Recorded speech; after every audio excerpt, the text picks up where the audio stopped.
الحمد لله نحمده ونستعينه ونستغفره ونؤمن به ونتوكل عليه ونعوذ بالله من شرور أنفسنا ومن سيئات أعمالنا. من يهده الله فلا مضل له ومن يضلل فلا هادي له وأشهد أن لا إله إلا الله وأن محمدا رسول الله صلى الله عليه وسلم وعلى آله وصحبه أجمعين. اما بعد، برادرای عزیز، خواهرای محترم، مقدمتا خدمتتان عرض بکنم.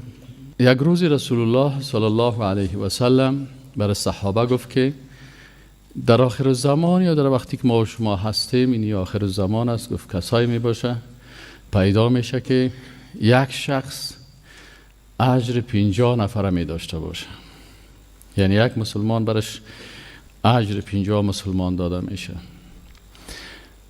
صحابه پرسان کردن که ای رسول الله صلی الله علیه و سلم، آیا 50 نفر از خودشان و یا 50 نفر از ما؟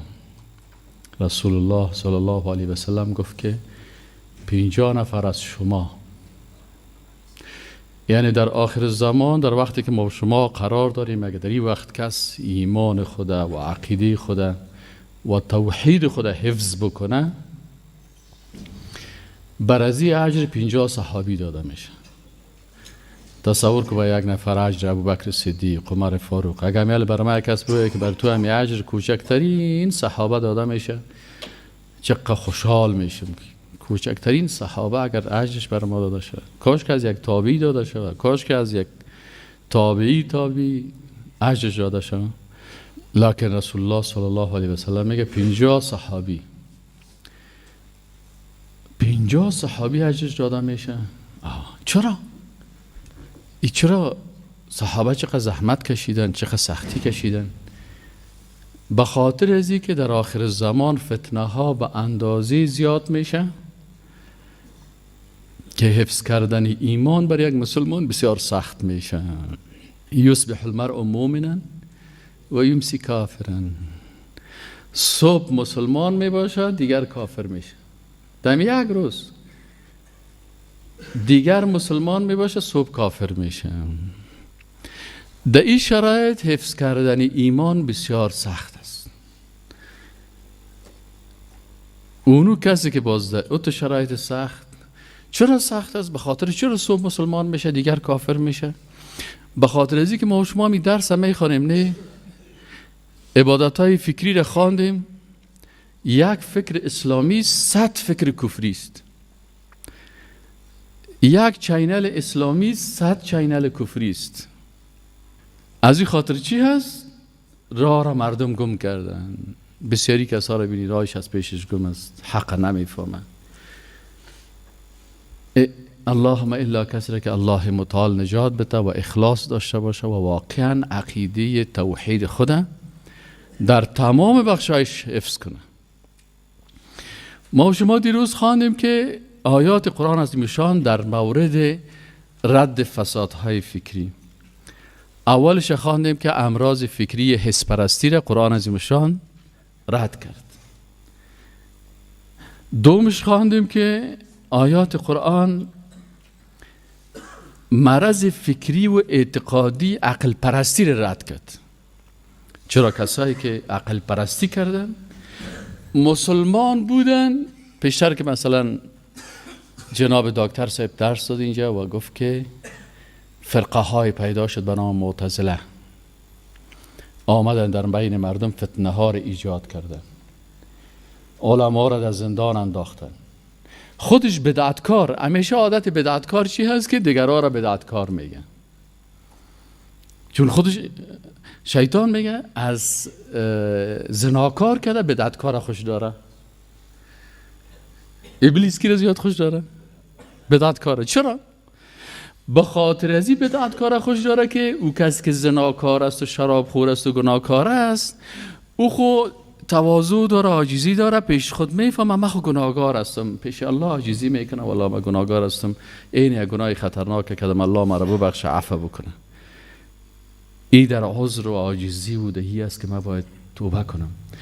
اما بدعتکار از زناکار که گناه خطرناک میکنه، یعنی یک ظلم است که انسان سر خود ظلم میکنه. این کسی که گناه میکنه، گناه صغیره و کبیره، این سر خود ظلم میکنه، دست خدا کتش گناه میکنه، دست خدا مستحق آتش میسازه، سر خود ظلم میکنه.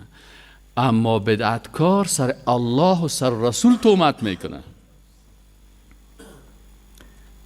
و من اظلم ممن افترى علی الله الكذب. از او کده کی ظالم است انسانی که بالای الله چی کنه؟ دروغ بگویه. حتی مشرک ظالم است، ظلمش عظیم است، لکن این اظلم است. چرا این سر الله تهمت میکنه؟ چیزی که الله نگفته میگه نه هست. سر رسول الله صلی الله علیه و سلم تهمت میکنه، میگه رسول الله صلی الله علیه و سلم دین مکمل نرسان، قلبش پاک نبود، العیاذ بالله. این موضوع را درست بیان نکرده، ما حالا بیان میکنیم. سر صحابه تهمت میکنه. صحابه رقصید. این رقص اسلامی است. وقتی که رقص اسلامی شد سر کی تهمت شد؟ سر الله و رسول و صحابه. باز میگه فلانی جای یک وقتی ابوبکر صدیق، العیاذ بالله العیاذ بالله، ابوبکر صدیق رضی الله تعالی عنه قدر با شخصیت بود که الله متعال میگه که قد افلح المؤمنون الذين هم في صلاتهم خاشعون. چقدر خشوع داشتن، چقدر تواضع داشتن. تو میخیزه عبادت در نمازت میرقصی. اینه. پس اینال عقلگراها بعضی کسا پیدا شدن که آمدن حتی سر الله و سر رسولش و سر کتابش تهمت کردن، چیزایی را کشیدن که در اسلام وجود نداشت و صحابه نمیفهمیدن. و امی بود که این عقل پرستی از کجا در مسلمان ها انتقال پیدا کرد؟ وقتی که در زمان مامون الرشید کتاب‌های روم فلسفه و منطقه، حالا هم بسیاری جایت در مدرسه منطق خوانده میشه. و منطقی که منطق میخوانه بر از او دیگه حدیث و آیت هیچ ارزش پیدا نمیکنه. تو برش بگو رسول الله سمین تو گفته، میگه نه منطق ما انت میگه. تو برش بگو که ای آیت و قرآن انت، میگه نه عقل ما ایره نمیپذیره. از این خاطر بسیاری آیات تعطیل میکنن، بسیاری آیات انکار میکنن، بسیاری آیات تشبیه میکنن، بسیارش رنگ و رنگ چیزا داره. و ما شما دیروز خواندیم در مورد عقل پرسته. سیومی در مورد رد مرض سیومی چی بود؟ مرض علم پرستی بود که ما شما خواندیم که علم پرستا هم به مرضهای مبتلا هستن که العیاذ بالله لابراتوار خدای خود جور کرده. اگر لابراتوارم برای من ملائکه را نشان داد، اگر در لابراتوار ملائکه معلوم شد قبولش دارم، اگر ملائکه معلوم نشد من در لابراتوار ثابت نشد، من ملائکه را قبول ندارم. باز دیگر روز عذاب قبر برام نشان بده، باز میگه ما عذاب قبر قبول نداریم. باز دیگر روز میگه آخرت کجاست، جنت برام نشان بده، دوزخ برام نشان بده. ده عقل مایی و بالاخره چهارمی قسم مرض فکری که امروز ما شما میخوانیم، این مرض فکری و اعتقادی نفس پرستی است که آیات قرآن ایره رد میکنه. نفس پرست کدام مردم هستن؟ دموکرات ها. بعضی کسا از شما پرسان میکنه آیا رد دموکراسی در قرآن عظیم شان است؟ بله، این کلام الله هست. پیش از اینکه دموکراسی تولد شود ردش در قرآن عظیم شان موجود است. در کجای قرآن است که رد دموکراسی هست؟ شما برای ما دموکراسی را معرفی کنین. میگه دموکراسی است که وقتی یک تعداد مردم شیشتن در یک جای خودشان بر خود قانون میسازن. چه قسم قانون؟ مثلا در اروپا مردم دیدن که نکاح کردن و قدر برای بسیاری کسا جالب نیست. نفس از اینا خواست که ازدواج بند بکنه. هر کس هر چی که دلش شد بره در هتل، یک شب، دو شب، سه شب، یک هفته، دو هفته، خلاص در هتل باشه. خانه داره یک خانه و بی خانه را 100 خانه. نعوذ بالله من ذلک. پس برن از این خاطر اینا. پس اینا چی کرد؟ این قانون خدا به اساس چی ماند؟ به اساس نفس خود. نفسش میخواه که با انسانهای متعدد غرایز جنسی خود اشباع بکنه.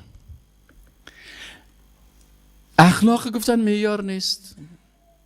شما اخلاقتان لباس پوشیدن است. در دموکراسی میگه اخلاق چی است؟ هر کس دلش بر تو لباس است بپوش، من که تو غرض ندارم، لکن من دلم میشه که هیچ لباس نپوشم. پس گفتن برش چی است؟ نفسش میخواه که بی لباس روی سرک بگرده. این قانون ساختن. پس اینجا چی شد؟ گفت ما یک حکومت میسازیم در دموکراسی که حکومت نفس توسط نفس برای نفس باشه. خود مردم، حکومت مردم توسط مردم برای مردم. چی مردم؟ یعنی در اینجا نام الله هست نیست. پس او کسایی که یکی خود راست، من همیشه براتون یک چیز توصیه میکنم که یگان تا که ما بحث میکنیم برش میگیم که تو خردضابط هستی در دموکراسی، که تو خردضابط ها ما کار نداریم. استر جنرال تبیر، استاد تبیر، بنیانگذار دموکراسی رو بیار که بیاین ما کتش بحث بکنیم. بنیانگذار دموکراسی رو وقتی کتش بحث کنی بازو برات واقعیت ها رو میگه. ما در هندوستان رفتیم، یک کسی بود که معاون علمی یک پوهنتون بود، پروفسور است. ما برش گفتیم که ما استادا را رئیس پوهنتون یک انستیتوت بود، ما 20 روز رفتیم اقتصاد کپیتالیستی رو اونجا خواندیم. یعنی یک مسلمان باید هر چیز بخونه بفهمه. رفتیم 20 روز. من میل شاهنامه در خانه دارم که سمینار 20 روزه انستیتوت اندراگاندی در شهر ممبئی است. ما اونجا رفتیم 20 روزه امیر خواندیم. خب چون ما استادای پوهنتون بودیم، استادای پوهنتون، رئیس پوهنتون یک روز ما را میمان کرد، یک شب شما میمان ما هستید. در درس ما رفتیم در سمینار شیشه بودیم که یک پروفسور می آمد. این پروفسور معاون علمی پوهنتون است. آمد شیش برش بحث کردیم. حالا تو راست یکی گپای در روی کوچه هست که دو نفر انسانای بی سواد یکیش میخیزه از یک چیز گپ میزنه، یک گپ میزنه. این کار مردم افغانستان است. متاسفانه در روی کوچه و بازار و در فیسبوک هر کس نظر میته و جاهل هم نظر میته و بالاخره بعضی کسای بد اخلاقی که خودش اخلاق حتی انسانی نداره، یعنی حداقل اگر انسان اخلاق انسانی داشته باشه، عفت زبان می داشته باشه، دشنام نمیده. اینجا فقط دعوا از دشنام است، بد اخلاقی هست. ان شاء الله برای کسایی که دعوا میزنن و یک کسی رو پیدا کنه که بازو سر بزنه. خودی دیگه کار نداره. برای دعوا زننده کسی که دعوا میزنه الله متعال دگیری یک کس بدش که سرش بزنه. اما برای کسی که از عقل خود، از منطق خود، از علم خود، از دانش خود به امروز بحث میشه. معاون علمی پوهنتون ما را گفت که tonight the chief of university invite you. برای چی تو را شما را گفت شما را دعوت کرده، شما امشب بیاین در فلانی جای و اینجا میمان هستین، میمان رئیس پوهنتون. خب استادا گفتن درست است، ما میمانیش قبول میکنیم. یک استاد بود، یک ریش سفید پوهان بود، به نام پوهان زدران میگفتن. ایدم پوهنتون پانزه علوم اجتماعی هم که ما در سفر بود. او انگلیسیش خوب پخته بود از ما که زیاد انگلیسی میفهمید. او برای زمین گفت پروفسور گفت ما در میمانی شما میایم. خب ما یک شرط داریم. گفت چی شرط داریم؟ گفت شرط ما این است که ما مسلمان هستیم، در میمانی ما شراب نمانید. از اون دو عادت است. یک میز میمانن خوردنی ها است، یک میز دیگه میمانن میوه‌جات است، یک میز دیگه است سویت و کلچه و کیک و شیرینی باب است، یک میز دیگه است نوشابه ها و اینجا بوتلای شراب است. گفت چون ما مسلمان هستیم در میمانی همین چیزا نمانید. او برش گفت که نه، شما دینتون سر ما تحمیل نکنید. اینجا برای ما دموکراسی شراب چی ساخته؟ حلال ساخته. اینمی دین ماست، اینمی عقیده ماست. This is our belief. ببینیم باور ما هست. ما به اینمی دموکراسی باور داریم. دموکراسی فیصله کرده پارلمان ما که اینمی شراب حلال است و ما میخوریم.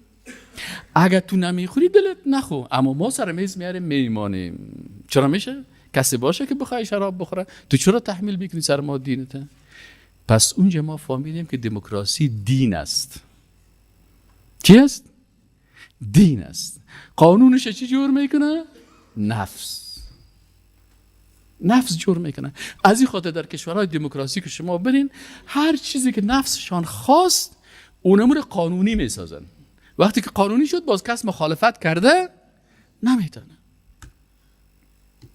حتی اگر در اون کشور یک رئیس جمهور مسلمان هم بیایه، سر از اول قسم میخورن که تو اول باید قسم بخوری که من قانون سکولر و دموکراسی را قبول دارم. اول سرش قسم میخورد می روز اول. این می قانه. بنابراین وقتی که رئیس جمهور که بسیار خیزک بزنن نمیتونه که تغییر بده، چون قانون است.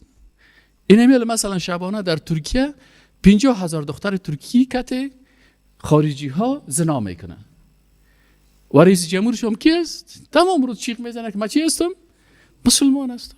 اما چون قانون است و او قانون او چی کنه؟ باید روز اول بگوید که من اینمی دستور و قانون اساسی ترکیه را من قبول دارم. اگر قبول نمیکرد دیگه کس رئیس جمهور نمیساخت. اینالکر قدر خیزک بزنه اونجا زناها جریان داره زیر دست از اینمی. در هر هتلش که بیری در این زمان اینمی شخص ما خود ما رفتیم در ترکیه دیدیم که در هتل که ما زندگی میکنیم در منزل زیرش اونجا قرار دکان است، بوتلا ماندگی است. اونجا که دیگه گیتار دستش از خواندن کرده میره. قرار اونجا کس میشود یا نمیشود، اونجا قرار حساب دیگه خواندن میرفت، پیسه خود پورا میکرد. مقصد میگم من میخوانم. این الگرد سر چی هست؟ که این قانون چی هست؟ قانون است که توسط چی جور میشه؟ نفس جور میشه و هر چیزی که برای نفس هست چی هست؟ آلی این کسایی که قانون نفس خدا میپذیرن، الله متعالی چی میگه؟ میگه یا ربوبیت مرا قبول ندارن، اله خود که در کلمه بگه که لا اله نیست هیچ کسی که ذاتش عبادت شد و قانون و شریعتش اطاعت شود الا الله، یا امی اله خود نفس خود ساختن. در کجا هست؟ اینه بفرمایند در افرایت من اتخذ اله هوا، سوره جاثیه آیت 23. أفرأيت من اتخذ إلهه هواه وأضله الله على علم وختم على سمعه وقلبه وجعل على بصره غشاوة فمن يهديه من بعد الله أفلا تذكرون. الله متعال عقیده و روش انسانهای نفس پرست بیان میکنه.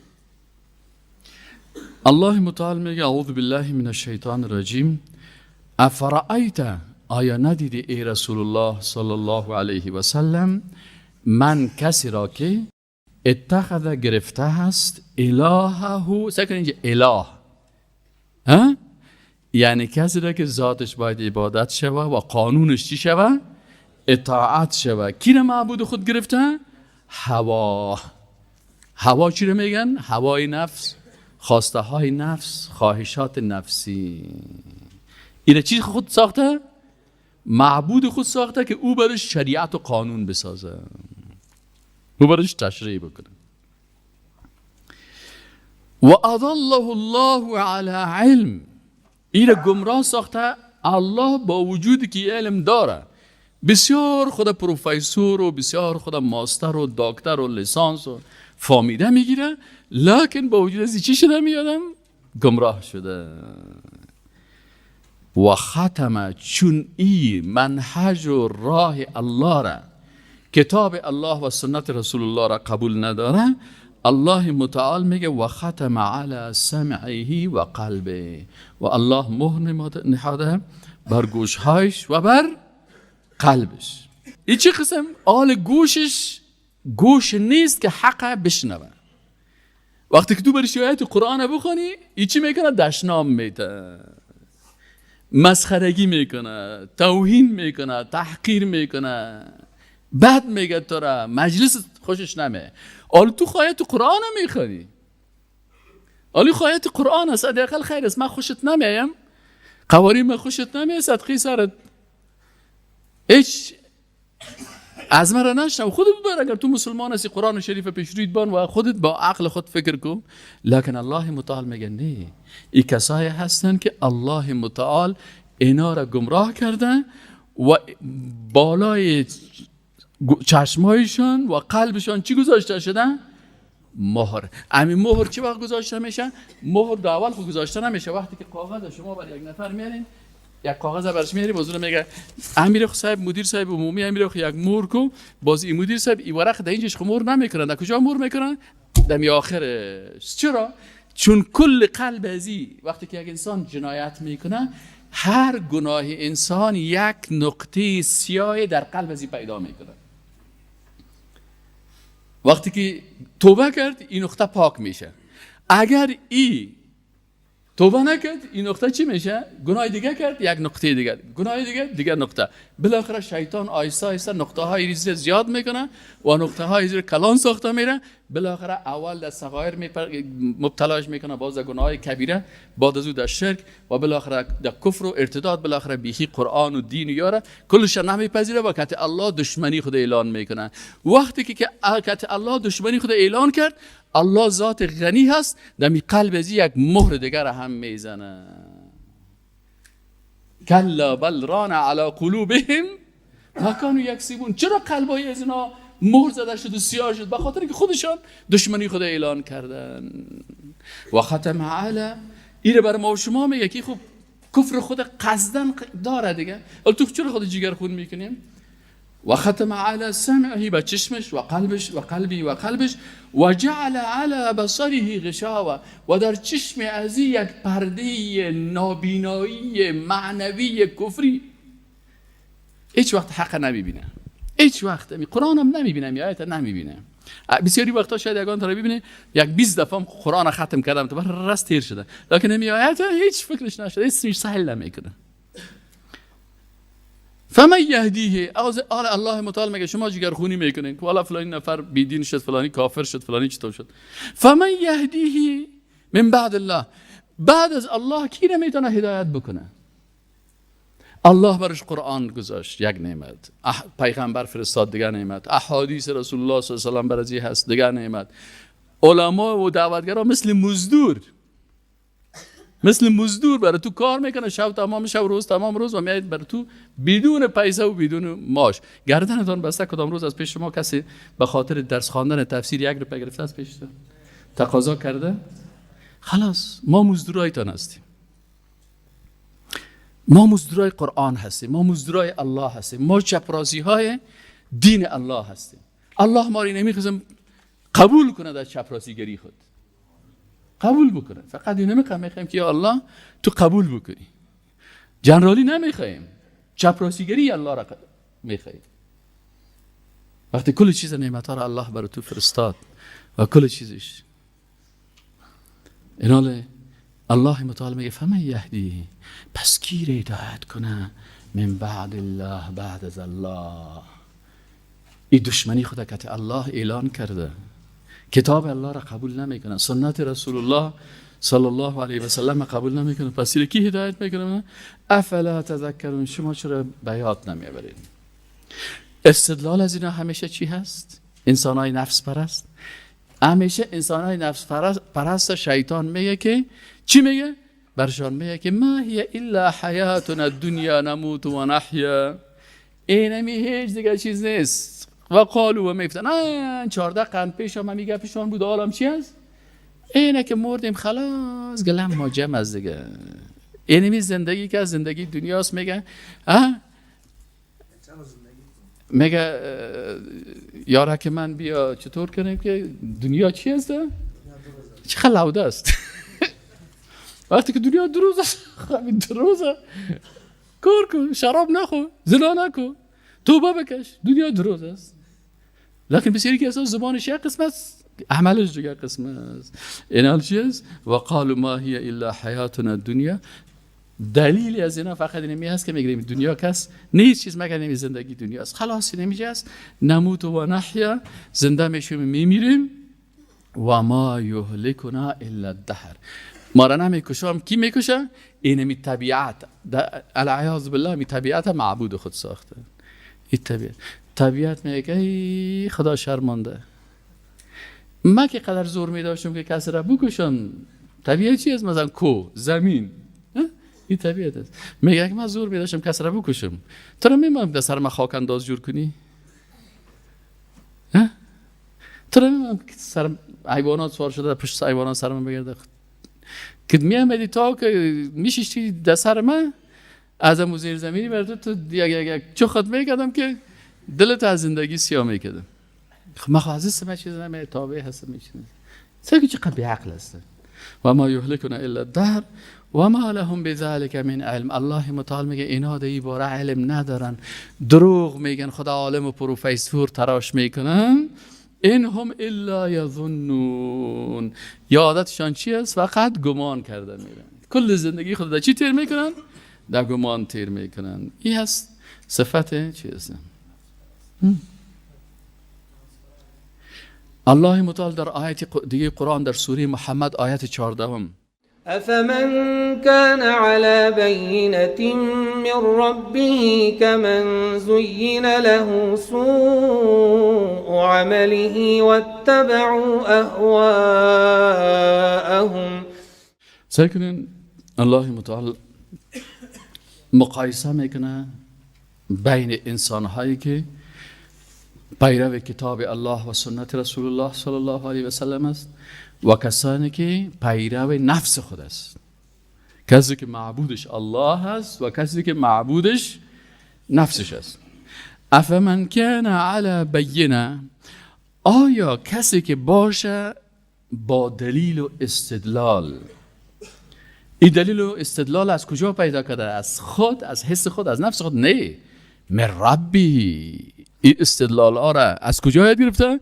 از کتاب الله و از سنت رسول الله صلی الله علیه و سلم یاد گرفته.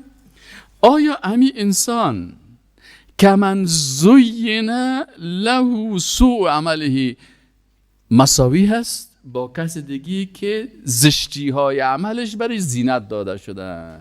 نفسش همی بدی ها را برای چی نشان میده؟ این بسیار خوب چیز است، بسیار نفس پرستی کو، بسیار خوب است. که من زین له سوء عمله و تبعوا، باز اینا مطابقت از چی کردن؟ اهواءهم، از خواهشات نفسی خود. آیا این انسانی که با استدلالش از کتاب الله هست، دلیلش قرآن است، دلیلش احادیث صحیحه رسول الله صلی الله علیه و سلم است، این انسان با شخصیت و با عزت و با عفت که زبانش پاک است کس را دشنام نمیده، چشمش پاک است اونی کس به نظر بد سیل نمیکنه، گوشش پاک است قرآن میشنوه و سنت میشنوه. متوجه هستین؟ آیا اینی انسانی که الله ایره با شخصیت ساخته، خود الله متعال میگه آیا این انسان با این شخصیت عالی برابر است با او انسانی که مثل حیوانات واره نفس پرست هستن؟ مساوی هستن؟ نیستن. یک شاعر بسیار خوب یک شعر گفته بود. خوب من یک وقت بسیار شعر خوش داشتم حفظ میکردم، باز پسان دیدم که الشعراء یتبعهم الغاوون، شاعران زیادتر کدام مردم ها پیروی میکنن؟ مردم های سرکش. الشعراء یتبعهم الغاوون الم تر انهم فی کل واد یهیمون، در چیز گپ میزنن و انهم یقولون ما لا یفعلون، چیزایی را میگن که عمل نمیکنن. الا الذین آمنوا، یک تعداد کمی که اینا مسلمان هستن، مثل شاعرای رسول الله صلی الله علیه و سلم. حسان ابن ثابت شاعر رسول الله صلی الله علیه و سلم بود، کعب ابن مالک شاعر رسول الله صلی الله علیه و سلم بود، عبدالله ابن رواحه شاعر رسول الله صلی الله علیه و سلم بود. کاش که این تو شاعرها ما داشته باشیم که برای مردم توحید بیان بکنه. شاعرای رسول الله صلی الله علیه و سلم اما تو شاعرها بود. بعضی شاعرها هستن که شاعرای خوبه هستن ولی بسیار کم است. یکی از شاعرای کمه که خوب شعر داشت، شعر از یک وقت من خوانده بودم، صنف 12 مکتب بودم، میگفت که این طرفه حکایت است بنگر، یک موضوع بر ما درس داد. استاد بسیار من متاثر بودم تا شعرش حفظم شد. وقت حافظی من خوب بود که چیز خوشی میامد حاجل حفظم میشد. استاد درس داد گفت که یک شاعر است میگه این طرفه حکایت است، این بخوای نفس براتون معرفی کنه. این شاعر میگه این طرفه حکایت است بنگر، روزی ز قضا مگر سکندر میرفت و هم از سپاه با او. این سلطان سکندر میرفت، همراهش کل لشکرشان بود، میرفت و هم از سپاه با او، آن حشمت و ملک و جاه با او. ناگه ز خرابه گذر کرد. از یک خرابه تیر شد، پیر از خرابه سر به در کرد. یک آدم ریش سفید دیندار موحد و یکتا پرست. متوجه هستین؟ این در یک جای بوده که یک خانگه که خرابه و خراب داشت، بیچاره خانه قلوخی و گلی در نموجه هست، قرار نموجه. ناگه از خرابه گذر کرد، دید که هیچ قریه خراب است، چقدر مردم بیچاره خانگه‌هاشون کلش کلاسیک است. ناگه از خرابه گذر کرد، پیر از خرابه سر بدر کرد. پیر نچو آفتاب پر نور، یکی خریش سفیده است که سونش سیل کنی نسوار از بغلای دانش میچکن، یکی ریش سفیده است که از رویش نور میباره با دیانت. پیر نچو آفتاب پر نور در چشم سکندر آمد از دور. سکندر دید که او والا اینجا کسی ششته هم قرار عبادت میکنه. اسب ران بدان مغاک چون گور. اونجا که برج دمی منطقه ازی مثل گورستان وارد جای بود، یعنی قدر کوچ و چوکی و لکس و موترها و فلانی و چیزایی که می باشه و وسایل زینتی و ترانست. اسب ران بدان مغاک چون گور، پیر از سر شغل خود نشد دور. ای دقیقش نیست که تو پاچاستی تو کدام چیزی قرار دم کار خود غرق تفکر بود، عبادت فکری خودم میکرد. ناگه سکندرش بسد خشم، یک دفعه قار سکندر آمد. سلطان سکندر گفت بهر چی نکردی احترامم؟ آخر نه سکندر است نامم؟ چرا احترام را نکردی؟ دانی که منم به بخت پیروز، فرق همه عالم هستم امروز. سعی که غروره، سعی که نفسه. دانی که منم به چی؟ به بخت پیروز، فرق همه عالم هستم امروز. کل مردم زیر دستم هست، من در سر کل مردم هستم. آل خدا توصیف میکنه، میگه دریا دل و آفتاب رأیم. دل مثل دریا وارست. این آدم رأی مثل چی است؟ ها؟ آفتاب وارست. دیگه سلطان سکندر خود برزی معرفی کرد که دریا دل و آفتاب رأیم، فرق فلک است زیر پایم. دریا دل و آفتاب رأیم، فرق فلک است به زیر پایم. یعنی آفتاب و مهتاب ستاره ها که است، یه افلاکی کلش زیر پای من هست. چقدر من قوی هستم.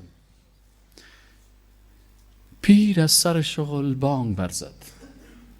یا من کتاب خودم ماند و درس خودم ماند و خیز در مقابلش استاد شد. پیر از سر شغل بانگ برزد، استاد شد. گفت این همه نیم جو نیرزد. امی تمام پاچایی و ملک و کل چیز که است، این نیم جو نیرزد. پیر از سر شغل بانگ برزد، گفت این همه نیم جو نیرزد. نه فرق و نه روی عالمی تو. نه فرق کسی هستی و نه روی کدام عالم هستی. یک دانه ز کشت آدمی تو. در بین میلیون ها میلیون انسان یک نفر تو هستی. حالا برش یک درس میدم. میگه دو بنده من که حرص و آزن. دو چیز که در وجود انسان هست، یکی حریص بودن است، یکی خواهشات نفسانی است. فهمیدین نه؟ خواهشات هوای نفسانی است. یکی حریص است که انسان همیشه میطلبه و یکی خواهشات نفسی است. میگه این دو تا را من بنده خود ساختیم. همین آدم میگه یا عالم برش میگه که من اینه بنده خود ساختیم. نه حرصم سر ما حاکمیت کرده میتونه، نه خواسته های نفسی. دو بنده من که حرص و آزن، بر تو همه عمر سرفرازن. این دو تا را که ما بنده ساختیم، این سر تو چی میکنه؟ پاچایی میکنه. با من چی برابری کنی تو؟ تو آمده که ما خدا مقایسه میکنه. با من چی برابری کنی تو؟ چون بنده منی تو. یعنی حرص و آز و خواهشات بنده من هست. تو بنده چی هستی؟ بنده حرص و آز هستی. تو دیگه بنده من هستی. اینال تو چی میکنی؟ اینال بعضی کسا هستن که بنده چی میشن؟ بنده خواهشات خود میشه. اما یک انسان مسلمان نفس خود چی میکنه؟ تحت غلبه خود میاره. بعضی کساست که نفسش سرش پادشاهی میکنه. خب اینال نفس پرستا چی منهج دارن در زندگی خود؟ یا الله، نفس پرستا چی منهج دارن، چی سیستم داره؟ اگه ما کتشان روبروی شدیم، الله متعال میگه این عادتشان است، ایره بفهمین. فهمیدی یعنی؟ میگه سوره قمر آیت 3 اقتربت الساعة وانشق القمر وإن يروا آية يعرضوا ويقولوا سحر مستمر وكذبوا واتبعوا أهواءهم وكل أمر مستقر ولقد جاءهم من الأنباء ما فيه مزدجر حكمة بالغة فما تغني النذر. در اینجا الله متعال بر ما و شما بیان میکنه اقتربت الساعة و انشق القمر. اقتربت الساعة میگه قیامت نزدیک شد و انشق القمر و انشقاق قمر رخ داد، یعنی مهتاب دو حصه شد. و این یرو آیتا، اگر اینمی مردمای نفس پرست اگر معجزات الله را هم به چشم خود چی کنن؟ مشاهده کنن، یعرضوا یزی چی میکنن؟ اعراض میکنن، دوام گپ میکشن. مشرکین آمدن به رسول الله صلی الله علیه و گفتن که تو پیغمبر هستی؟ رسول الله صلی الله علیه و گفت الحمدلله من پیغمبر الله هستم. گفت خیلی پیغمبر الله که هستی، همین مهتاب نصف شده او کو همین مهتاب بر ما دو حصه کو که ما ببینیم. رسول الله صلی الله علیه و به الله متعال دعا کرد و خواست یا الله این مردم این تو چیزا میخواه. الله متعال امی کار کرد، لکن خودشان تقاضا کرده بودن کسی که هدایت نشه دلیل گفته میره که باز دلیلش جوابم پیدا کنه، خوب به چشم خودم ببینه، بازم قبول نمیکنه. الله متعال میگه این مردم به این نیست که تو فکر میکنی اگه برشان دلیل قوی بیتی قناعت میکنه. این فقط دلیل به خاطر ازی میکنه که تو مثلا امو تحصیلاتت کم است، استدلالت کم است، جوان هستی، بعد مقابلش استدلال کردن نمیتونی، میخوای تو رو خاموش بسازن. اما اگر برازی مثلا یک پروفسور دیگه رو ببری که این برش دلیل بگه، امور هم قبول نداره. اگر من برش بگه امور هم قبول نداره. و این یرو آیتا، یا همین معجزه را دیدن با وجود چی کردن؟ یا حدود اعراض کردن و یقولوا سحر مستمر، گفتن این سحر و جادو هست دوام دار، سحر است خلاص. یک عالم است، این عالم زغلول نجار نام داره و زغلول نجار یکی از علمای بزرگ اسلام است، از مصر است و این زیادتر تحقیقات علمی داره، زیادتر در کنفرانس های علمی اشتراک میکنه. امی آیات قرآن، یک کتابش از به نام Mountains in Quran، کوها در قرآن، فهمیدی؟ در بعضی دیگه یک کتابش هست که الجبال فی القرآن به عربیش، باز کتابش ترجمه شده به انگلیسی و به دیگه زبان ها، من نمیفهم به فارسی کس ترجمه کرده یا نکرده. دیگه کتابش هست مثلا دریاها در قرآن، دیگه کتابش مثلا سر از این بحثا میکنه مثلا سیارات در قرآن و ایره با استدلالهای انسانهای مثلا علمای ساینس بزرگ بازی رو میخواه برای مردم تشریح میکنه. یک روز من زیاد خوشم به این عالم گفت که یک روز قصه کرد، گفت من یک کنفرانس داشتم در یک جای، گفت یک کسی رئیس Islamic Foundation of British، گفت رئیس مرکز اسلامی انگلستان از لندن، گفت کسی آمده بود، میگه او خیست مسلمان شده بود، قصه مسلمانی خود برای ما کرد. خب میگه بسیار برای ما جالب بود، چون وقتی یک ساینسدان بسیار بزرگ مسلمان میشه یک تحول بزرگ در اون جمعه با توسط این ساینسدان به هزاران نفر مسلمان میشن، چرا تعجب میکنن. میگه خیست و گفت که من مسلمان شدم، علت مسلمانی ما چی بود؟ میگه علت مسلمانی ما بود که یک وقت خارجی ها که هستن یک عادت دارن امی روز تولد خدا به حساب همون نصرانی های، عادت نصرانی هاست تولد خدا جشن میکنن و روز تولد ایره و تولد شتک خدا و تولد فلانی یک روزا بر خود جور کردن.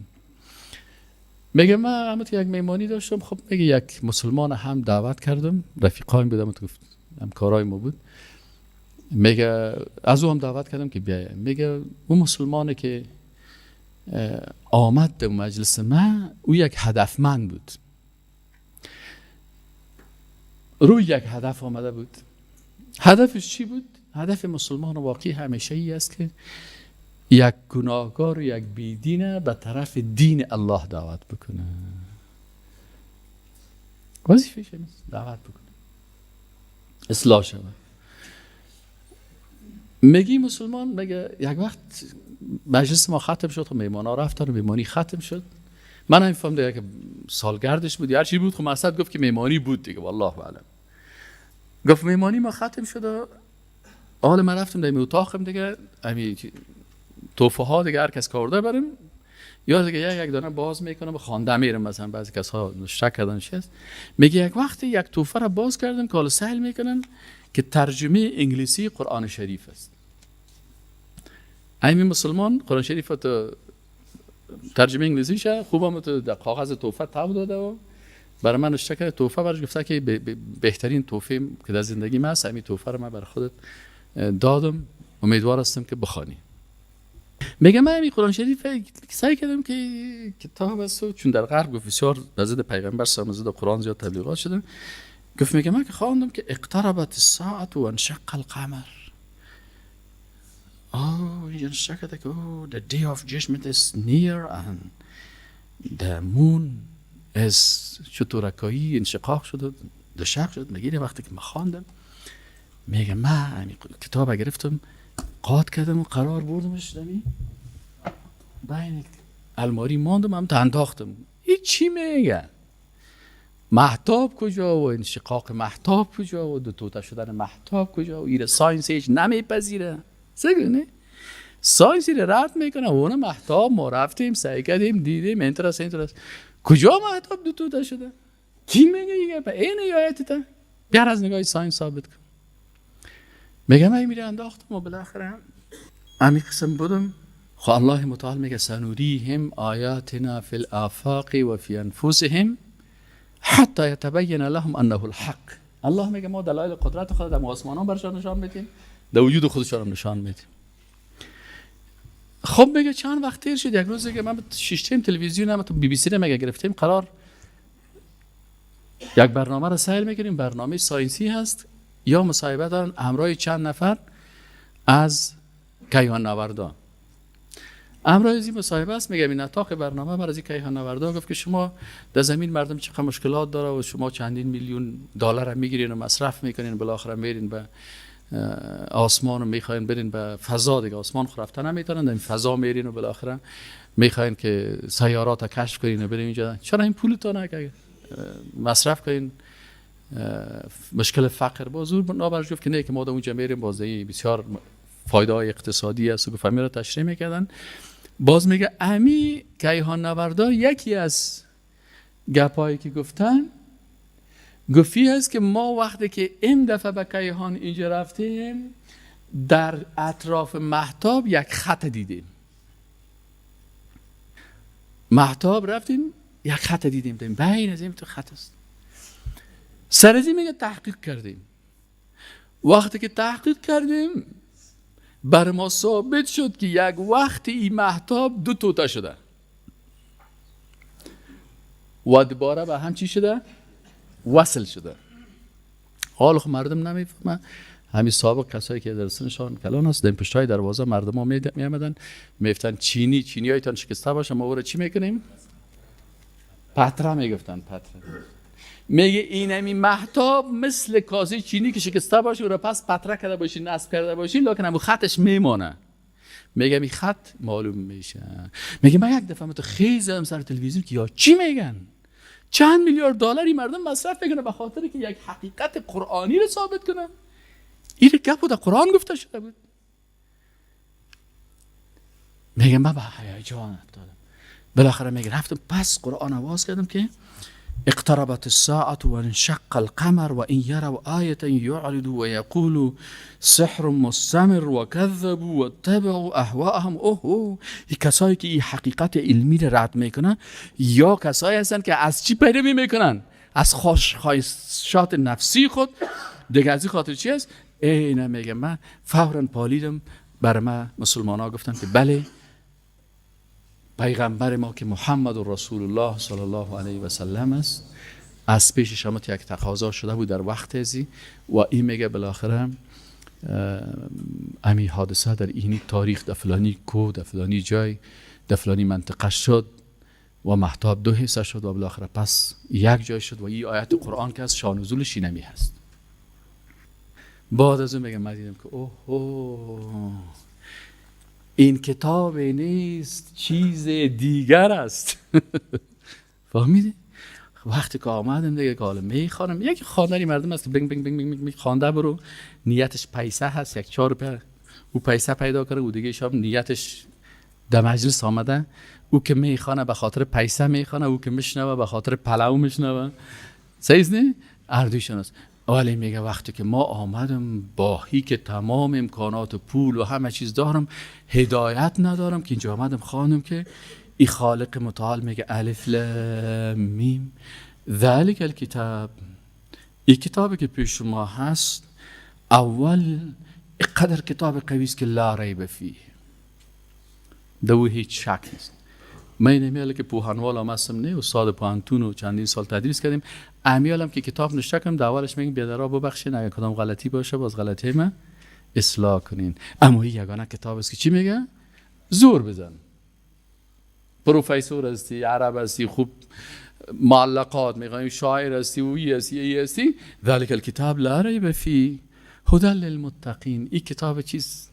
این کتاب است، کتابی که در شک نیست، کتاب هدایت است. این کتاب ساینس نیست، منتها همین مسائل ساینسی را هم میاره به خاطر چی؟ که اگه تو ساینسدان واقعی هستی هدایت شوی. کتاب ساینس نیست.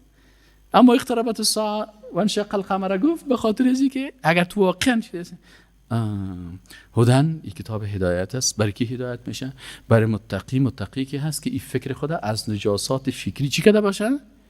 پاک کرده باشه، حس پرست نباشه، عقل پرست نباشه. بس این انسان پاک میسازه، هدایت میکنه. حس پرست بودی؟ این نمیخواد هدایت شد. اگه میخواست هدایت شد چرا حس پرست شد؟ اول میموند، یگان تا اول خوب راه رو اختیار میکنه، باز بعد از اختیار کردن باز میگه والا من فلانی جای رفتم، چطور است؟ تو خودت در چاه انداختی دیگه، حالا من بعد که بخزم رسپان برات بیارم. اما روزی خودت در چاه انداختی پیش از چه هفتادین پرسان میگدی. حالا تو این نظریات غلطه. پس این عالم میگه، به خیالم نامش موسی بسکوک است، در اینترنت قصهش هست اگر شما خواسته باشید، در یوتیوب هست و خود زغلول نجار هم قسم میکنه، شاید خودش هم چی باشه. موسی داوود بسکوک، رئیس اسلامیک فاندیشن آف بریتش ای هست و این میگه بالاخره من که خواندم، بعد از این تحقیقی که کردم که قرآن عظیم شان خواندم، من من حیث یک ساینسدان بزرگ گفتم اشهد ان لا اله الا الله و ان محمدا رسول الله صلی الله علیه و سلم. پنجمین چیزی که قرآن عظیم شان رد میکنه، رد مرض فکری و اعتقادی عالم پرستی و پیر پرستی است. فهمیده؟ احبار پرستی، علمای درباریه که حق بر مردم باطل میسازن و باطل بر مردم چی میسازن؟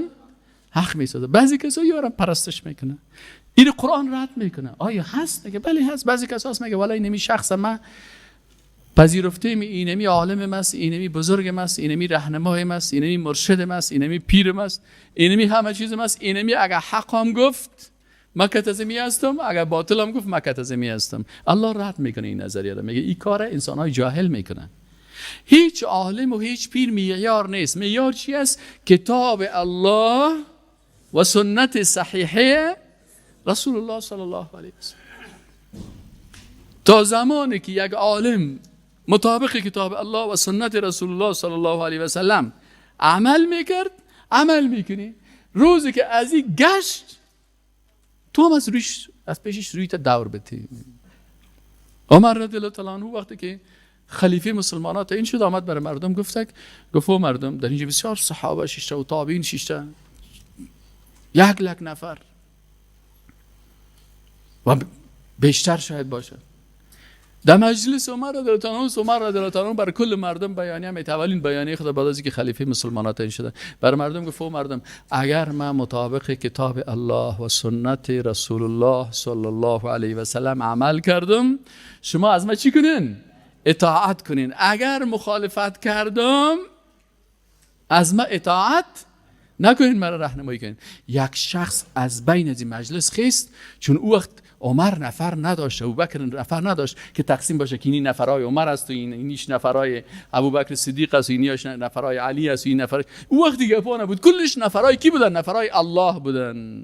یکیش خیست و گفت که ای عمر، اگر مخالف کتاب الله و سنت رسول الله شدی، شمشیر خدا کشید گفت از این گردنت برات میپرانیم. 10,000 20,000 30,000 صحابه و تابعین و تابعین یا یکیشان نخیستن مخالفت نکردن؟ نه، چون کلشان نفرای کی بودن؟ الله بودن و کلشان با عمر بودن، چرا که عمر امرای الله بود. و روزی که گفتن عمر مخالفت با الله بکنه، ما گردن برات میپرانیم. و هیچ کس مخالفت نکرد.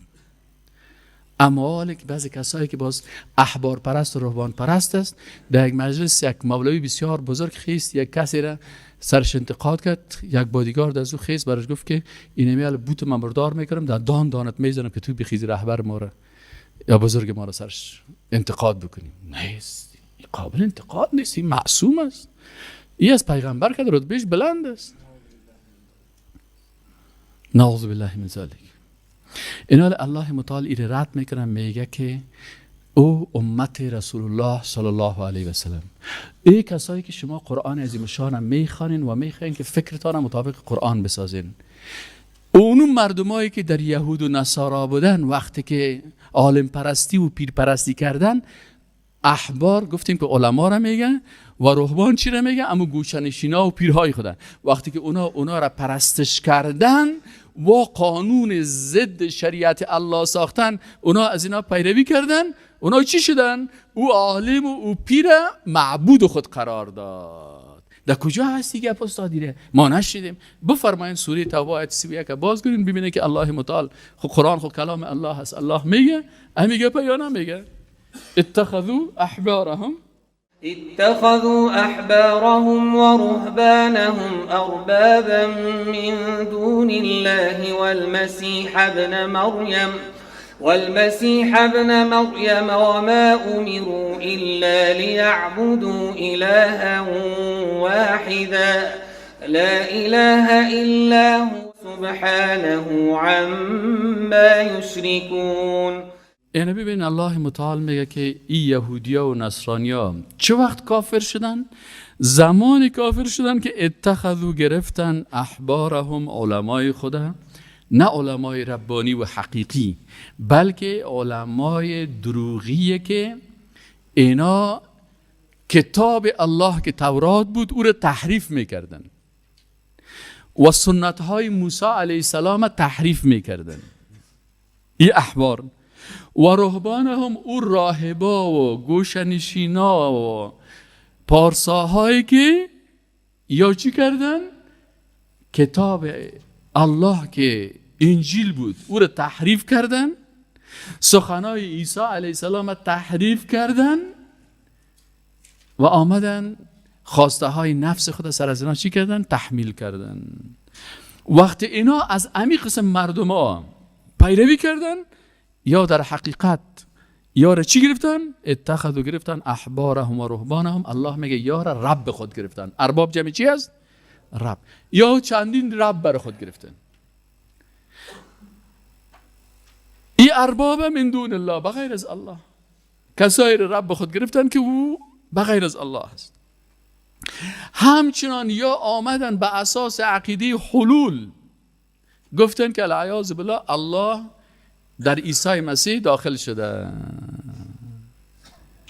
عیسی و المسیح ابن مریم، و مسیحی که او بچه مریم بود او را خیستن بچه الله ساختن. اینجا الله در جای عیسی علیه السلام که ذکر میکنه به خاطر رد عقیده از چی میگه؟ مسیح ابن کی؟ مریم. او که ضعیف بود عیسی ابن مریم که حتی پدر هم نداشت، الله متعال بدون پدری را خلق کرد. این تو بنده عاجز الله بود و الله او را رسول خود اختیار کرد. این هم به ربوبیت گرفتن، در حالی که و ما امیرو، و در حالی که اینا امر نشدن مگر لیعبدو، که اینا عبادت بکنن الها واحده، ذات واحد و یگانه را که الله هست. لا اله، باز الله تکرار میکنه میگه نیست هیچ معبود مستحق ازی که ذاتش عبادت شود و قانونش اطاعت شود الا هو، بغیر از الله. سبحانه، پاک از الله متعال. اما از آنچه که این مردم ها یشرکون، او را شریک میسازن به الله متعال. الله پاک است از بچه، از دختر، از مادر، از پدر، از این کلمات غلطی که اینا نسبت میتن. اینقدر بیعقل است. در روز ما والا سهلشان کردم ایران ماندیم که این رسایی که موترش رسایی که تیارهش رسایی که فکر میکنی که در سر تیاره پیلوت نیست، گوسفند شیشته. اینقدر بیعقل است. چند روز پیش کریسمس از یا بود، First of January این کریسمس از کل از یا جمع شدن. بازی چی میکنن؟ مجسمه عیسی مسیح را جور میکنن، مجسمه مریم، بیبی مریم را جور میکنن. این مادر خداست، این بچه خداست، بازی سر شانای خود جنازه واره میبرن دیگه از یک منطقه به منطقه دیگه. الله متعال همینجا برشان نشان میده که این مجسمه که شما برای زیر رکوع سجده میکنه هیچ چیز کردن نمیتونه. عجل میگیره یک دونه کشیشک از خود اونش سفید است، همین شانش افگار میشه. چطور میشه؟ او گرنگ است، او مجسمه کلان است. یک همه که خدا شور میده غارس مجسمه سر در زمین میفته، میده میشه. آلی مردم اگر عقل می داشتن همونجا می گفتن که لا اله الا الله، این خود معبود به حق نیست، این خود باطل است. این خودش شکست تکه شد. سهر از هم چی میزنه که الا خدای ما تکه شد، الا خدای ما میده شد. کمپیرکار است که نه تو چیخ میزنه. سبحان الله، این چه قسم عقل است؟ عیف از عقلتان، عیف از تیاره، عیف از موتر 2018. این رو به گوسفند مگه میدادی؟ این کار لودگیر نمیکن. بعضی کساس متاسفانه که در مسائل ایمان خود هیچ وقت از معقولیت، اما عقلی که الله برای جاده امور فراموش میکنه. در کلی چیز عقل خدا کار میپرده. یعنی بچهش میبینه چشمش لهم قلوب لا یفقهون بها ولهم آذان لا یسمعون بها ولهم اعین لا یبصرون بها اولئک. الله متعال میگه که نمیگه که من کرامت هم دادم، میام آل فعلا مثل چی هستن؟ کل انعام. نه، انعام جگر خونی میکنه، میگه بل هم اضل. اما حیوان هم وقتی که دوست دشمن خدا و حق باطل میفهمه. پیش حیوان هم که یگان خوردنی خراب پرتی و تو بوی یک میکنه، میگه برو تو صاحب لودوی بسی میری کی میخورم سام برو کا برش قبل که بعد شیر بده تو رفتی بر من کای گنده پسمانه دیگر رو آوردی میخوره نمیخوره. برو سام چیزی بیار که باز ما هم سام برات شیر بده. اینا میگه از هم کده به عقل خدا میسازن که حداقل به چشم خود میبینه. باور کن میره من تصاویر از دیره بچه‌ش میدیدم. یک تصویر دیگه است، همین یک چیز از فیسبوک ما یگان برادر از انداخته میره، اون روز یکی دیگه انداخته بود که مردم بین سر پیش شادی کلی خدا خم میکنه، باز شادی هم در سر کلگکش تری کردن میره. دیگه سر پیش گاو میره، باز گاو هم خود دیده که والا یا از چون بنده منی توست بازی میره چی میکنن بازون پای خود تخته پشت شهادت کردن میزنه. یاد که میره خودش که خوار غریب بیچاره در هندوستان که بیدی گوا چاق آدم ها رو ببینی شکمایش در تخته پشتش چسبیده. ما که کتیگان توشان بحث میکردیم، یک روز یک بچه که خورد در تیاره همراه ما بود دیگه آمد مرا میگه دق آورده بود آمد پیش من مرا میگه انکل اوار یو. من گفتم فاین اوار یو. اردو جنتی من گفتم ولا انگلیش ما خود بچه یک بود انگلیسی رو میاد داشت اردو رو میاد داشت. باز کردم من چی که کجا میری چطوره چرا هست. باز من خواستم که اگه میشه بچه یک هوشیار است همین مسلمان شدن. برش گفتم که بیتا گفتم شما چرا گوشت گاو نمیخورین؟ الله خالق آسمان ها و زمین برای ما شما گوشت خلق کرده که ذبح بکنیم بخوریم. همین قسم مرغ میکشیم، مرغ میخوریم، همین قسم گوسفند میکشیم. میگم این بچه یک به تشویش افتاد، بعد گفت راستی گفت چرا نمیخوریم؟ رفت پیش پدرش، مادرش پشت سر بود، بعد گفت که چرا ما گاو نمیخوریم؟ این چی یک به عقلی نیست؟ اون مادرش آمد برش پدرش برش گفت که گاو که هست مادر از شیر میته، مادرم که از کشته گوشت خورده گفت مادر ماست. پسی بچه آمد بر من گفت که انکل، من گفتم که گفت که بابوجی نے کہا کہ یہ تو ماں ہے، ماں کی میٹ کوئی نہیں کھاتے، گوشت گاو خسته میخورن.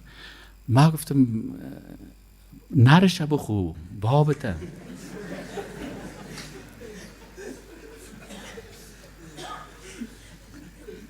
گوای چوچه داره گفتم ما هم نمیکشیم، نگاه میکنیم که چوچه بتا شیر بده.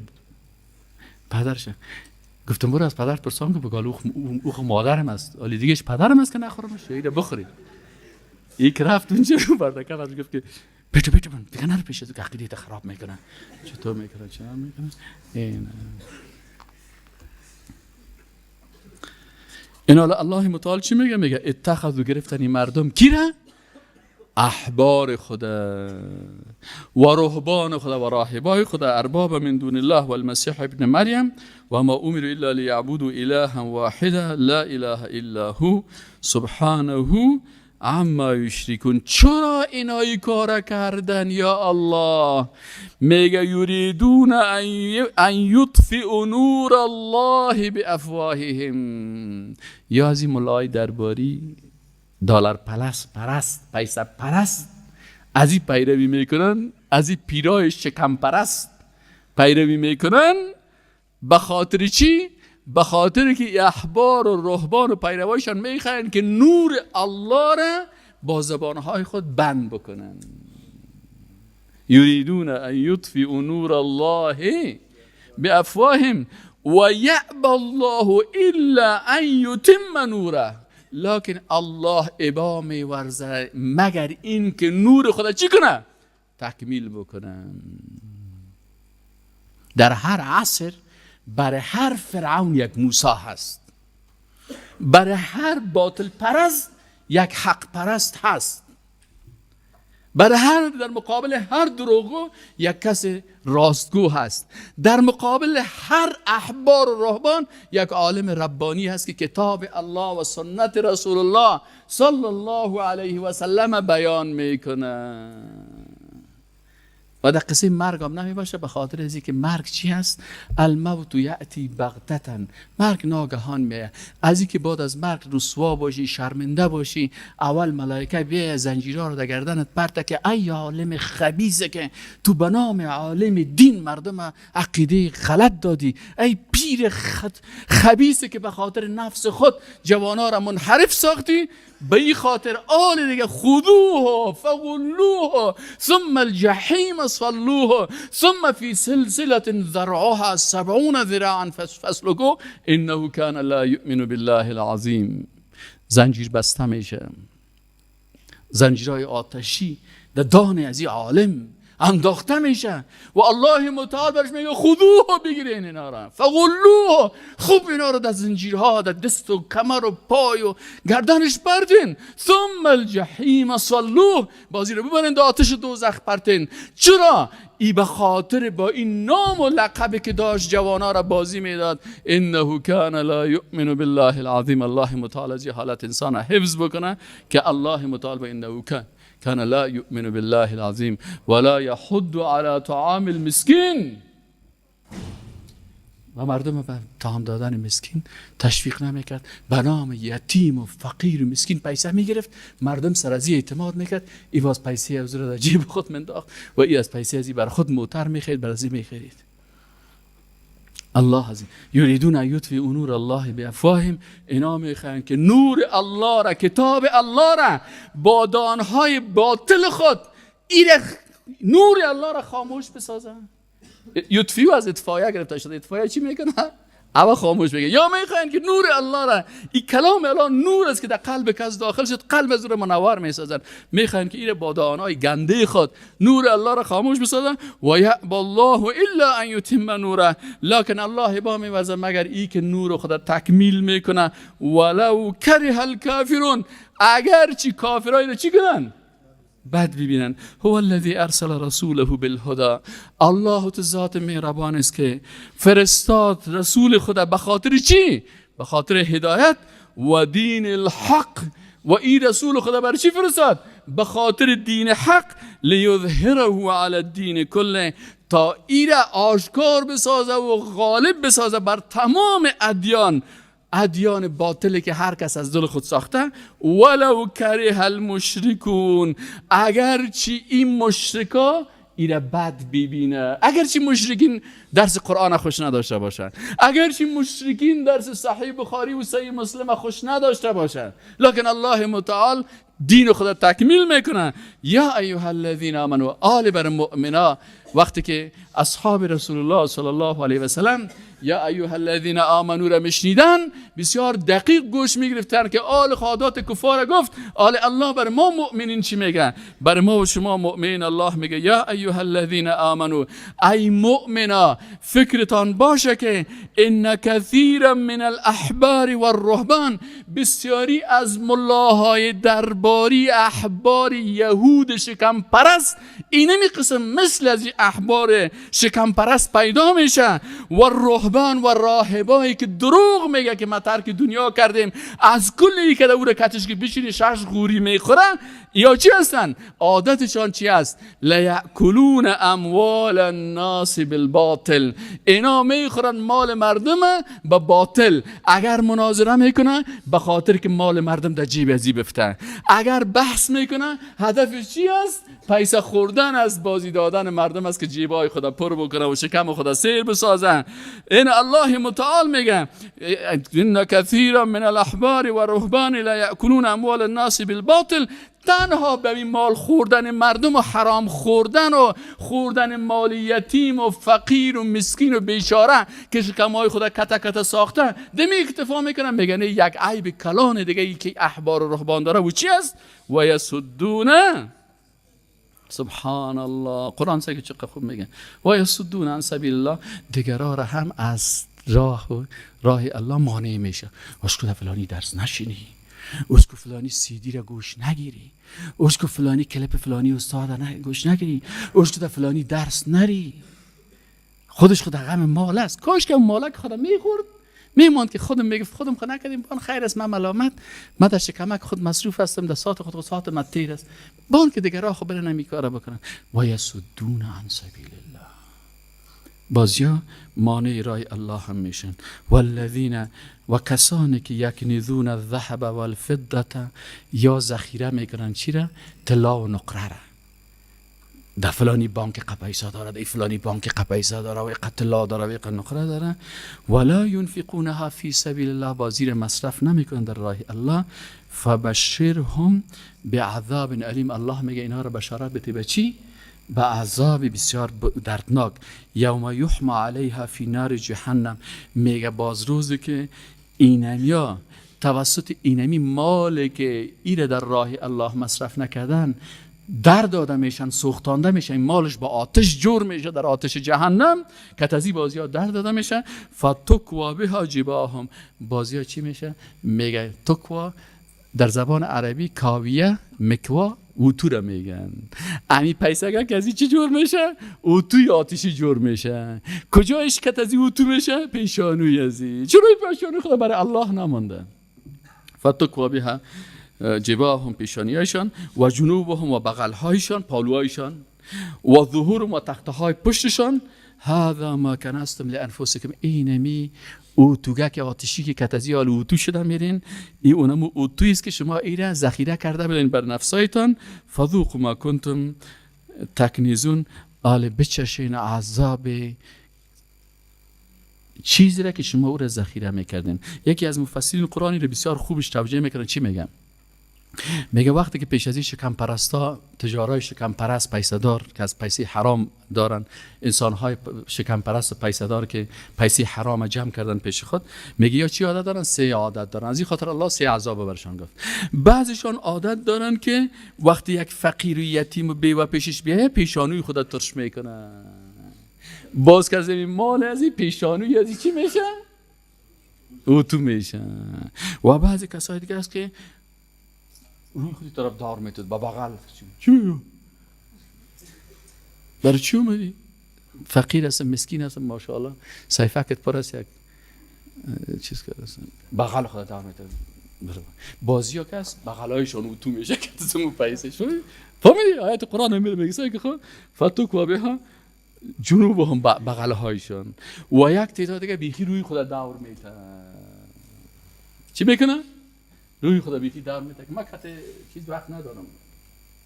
باز این تخته پشت ازی باز چی میشه؟ کتمی سرمایه باطل و حرامه که ولو که اگر از حلال هم پیدا کرده باشی در راه الله مصرف نکنی این مت عذاب برزی داده میشه.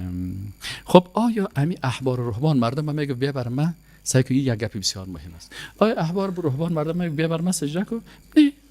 عدی بن حاتم رضی الله عنه بر رسول الله صلی الله علیه و آله گفت یا رسول الله صلی اینجا گفته یا رب خودی رو میگرفتن. ما خب قبلا نصرانی بودم. عدی بن حاتم نصرانی بود، مسلمان شده بود. گفت ما خب بر از اونها رکوع و سجده نمیکردیم.